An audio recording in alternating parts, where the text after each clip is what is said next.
Hi അസ്സലാമു അലൈക്കും. ഇന്നത്തെ എൻ്റെ പുതിയ വീഡിയോയിലോട്ട് എല്ലാവർക്കും സ്വാഗതം. അപ്പോൾ ഇതാ ഞാൻ എളുപ്പത്തിൽ ചെയ്തെടുക്കാൻ പറ്റുന്നൊരു റെസിപ്പിയാണ് ഇന്ന് ഞാൻ കാണിക്കുന്നത്. അപ്പോൾ ഇതെങ്ങനെ ചെയ്യുന്നത് ഞാൻ കാണിച്ചു തരാം. അതിന് വേണ്ടിയിട്ട് ഞാൻ കുറച്ച് വെളിച്ചെണ്ണ ചൂടായതിന് ശേഷം അതിലേക്ക് ഞാൻ ഒരു 1.5 വല്യുള്ളി ഇട്ട് കൊടുത്തിട്ടുണ്ട് കേട്ടോ. അതൊന്ന് നല്ലോണം ഒന്ന് ചുവന്ന് വരട്ടെ.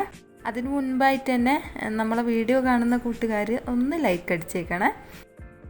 നമ്മളെ മക്കൾക്ക് രാവിലെ സ്കൂളിലേക്ക് കൊടുത്തു വിടാൻ പറ്റിയ അടിപൊളി ടേസ്റ്റി ആയിട്ടുള്ളൊരു റെസിപ്പി കൂടിയാണ് ഇട്ടത്.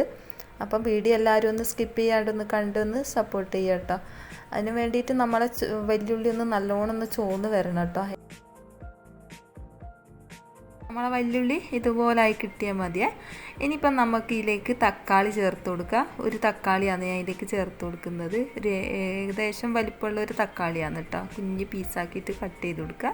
പിന്നെ 2-3 പച്ചമുളകും കൂടി ചേർത്ത് കൊടുക്കുക കേട്ടോ. എരിവിന് ആവശ്യമായ പച്ചമുളക് കൂടി ചേർത്ത് കൊടുക്കുക. പിന്നെ ഞാൻ ഇതിലേക്ക് ഇഞ്ചി വെളുത്തുള്ളി അതൊന്നും ഞാൻ ചേർത്ത് കൊടുക്കുന്നില്ല കേട്ടോ. ഈ ഒരു റെസിപ്പിക്ക് അതിൻ്റെ ഒന്നും ആവശ്യമില്ല. അപ്പോൾ അത് നല്ലോണം ഇതേപോലെ ഒന്ന് തക്കാളി ഉടഞ്ഞ് വരുന്നത് വരെ ഒന്ന് താളിച്ചെടുക്കുക. ഇതുപോലെ ഒന്ന് മൂടി വെച്ചാൽ തന്നെ പെട്ടെന്ന് തന്നെ തക്കാളി വെന്ത് ഉടഞ്ഞ് കിട്ടും കേട്ടോ. ഇതേ സമയം തന്നെ നമുക്ക് ഈ പാകത്തിനുള്ള ഉപ്പും കൂടി ചേർത്ത് കൊടുക്കുക. എന്നിട്ടൊന്ന് നല്ലോണം ഇളക്കി കൊടുക്കുക. ഇനിയിപ്പം ഞാൻ ഇതിലേക്ക് നമ്മളെ കറിവേപ്പില ഇട്ട് കൊടുക്കുന്നുണ്ട്. കുറച്ച് മാത്രം മതിയാവും കേട്ടോ. പിന്നെ നമ്മൾ ഇതിലേക്ക് ചേർത്ത് കൊടുക്കുന്നത് ഗരം മസാലപ്പൊടിയാണ്. നമ്മളെ ബിരിയാണി മസാലപ്പൊടിയില്ലേ, അതും കൂടി ചേർത്ത് കൊടുക്കുക. എന്നിട്ട് ഒന്നും കൂടി നല്ലോണം ഇളക്കി കൊടുക്കുക. പിന്നെ ഒരു നുള്ളു മഞ്ഞൾപ്പൊടി മതിയാവും കേട്ടോ, കുറച്ച് മതിയാവും. പിന്നെ അതുപോലെ തന്നെ കുറച്ച് മല്ലിച്ചപ്പും കൂടി ഇട്ട് കൊടുത്തിട്ട് ഇതുപോലെ നല്ലോണം ഇളക്കി കൊടുക്കുക. ഇനി ഞാൻ ഇതിലേക്ക് ചേർത്ത് കൊടുക്കുന്നത് 2-3 മുട്ടയാണ് കേട്ടോ.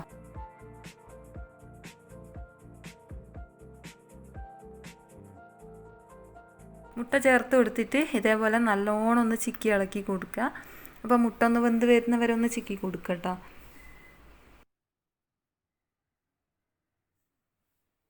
ഇനി ഇതിലേക്ക് ഞാൻ ഒരു നുള്ള് കസൂരി മേത്തി കൂടി ചേർത്ത് കൊടുക്കുന്നുണ്ട്. കൂടി പോകണ്ട, ഒരു നുള്ള് മതിയാവും കേട്ടോ. കൂടിയാൽ അതിൻ്റെ ടേസ്റ്റ് മുന്നിട്ട് നിൽക്കും. അപ്പോൾ ഒരു നുള്ള് കസൂരി മേത്തിയും കൂടി ചേർത്ത് കൊടുത്തിട്ട് ഇതേപോലെ ഒന്ന് നല്ലോണം ഒന്ന് ചിക്കി കൊടുക്കുക കേട്ടോ.